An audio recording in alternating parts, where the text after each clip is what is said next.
mean, everyone was complaining and nagging. I was just focused and, I think it was all about my mindset. I was very positive and I loved it. I believed in the project. So you did really well there, and I know Yeah. the companies you're talking about, I know the Yeah. project well, and I also know that not everyone did as well as you. What do you think you were doing those days that helped you do so well in the project? I think my mindset, because some people, they were not really focused because they were paying less commission. And agents, Because you were inside, on the inside. Yeah, no, even for agents, they were paying very less commission back then, the developer. I don't even remember, it was 1.5 or 1%, even I think it was 1% or 1.5. So which is very, for that time was low, but that was also okay. For me, it was okay. I was focused on reputation and building relationships. I knew that this project is good, the location is good. And although I was making less money than others, I said, okay, I'm gonna focus. I mean, everyone was complaining and nagging. I was just focused and, killing it. And stands, we had stands. We had actually one stand on the beach. Which I loved it. I used to go there a lot. Even someone was messaging the group, oh, I have a meeting, I can't go. Can someone replace me? I was the first one. Yeah, I'll go, just throw me there. Morning shift, everyone was complaining, there are no clients in morning shifts.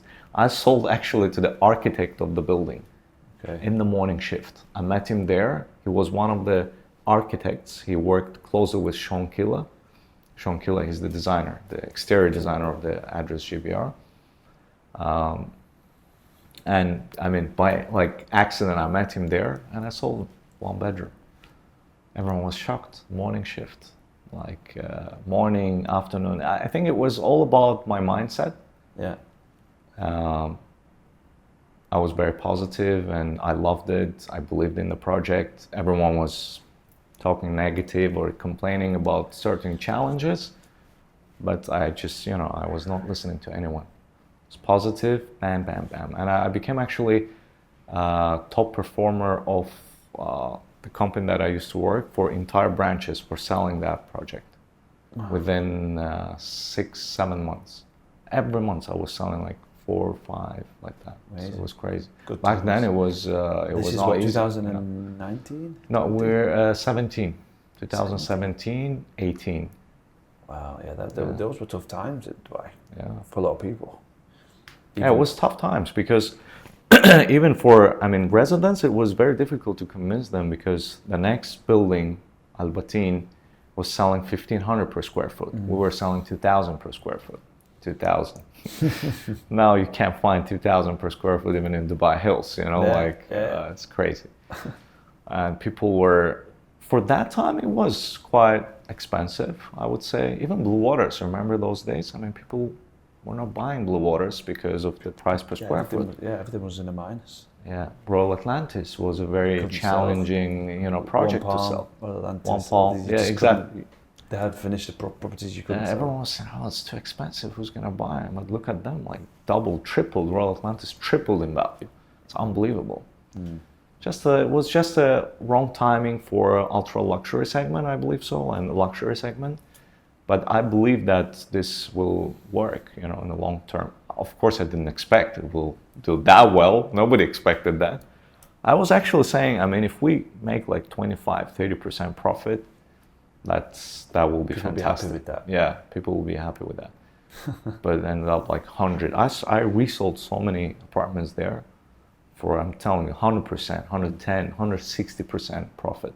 It's insane. That's crazy, yeah. It's insane. And you immediately build a strong reputation as well, thanks to market, Yeah, of course. To the market, people start trusting you more because you sold them something really good, Yeah.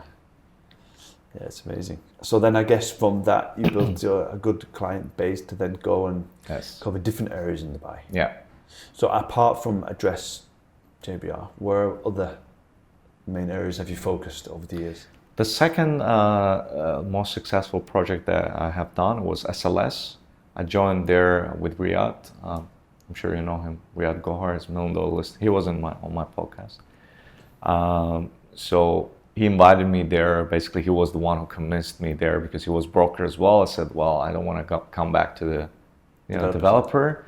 But he said, no, this is different. I'm a broker myself. Like, let's focus, like think of this as like the next Address JBR, because I was focused. So, okay, it makes sense. And we nailed it. So I think I sold probably around 80 units over there. Wow. So in the building. Yeah. Right. So SLS, that was the second successful project.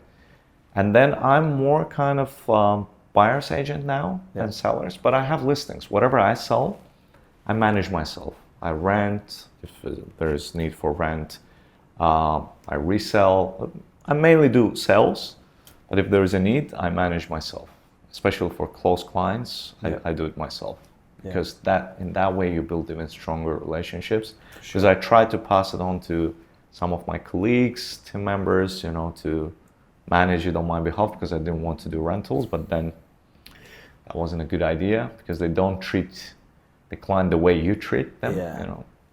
I always say, a lot of people ask me, maybe they've got a listing somewhere that they bought in the past, and friends of mine, they say, who should I deal with for this to rent my property?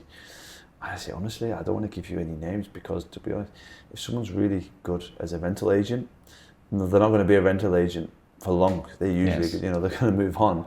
So a lot of the rental agents are either new, or they're just not that good.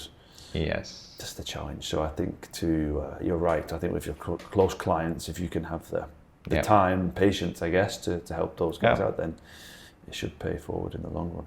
Yeah, of course, absolutely. Yeah. Absolutely. I always thought long term, and it helped. At the beginning of my career, it was tough because I was very honest. Never lied. I never promised, oh, you will double your money, you will sell it within a couple of months with 30-40%. I never mentioned the number. I was comparing. See, this project is selling at this price. If we reach here, you'll make this kind of, this is the market. If not, we'll wait on this and that. So I was building long-term relationships, and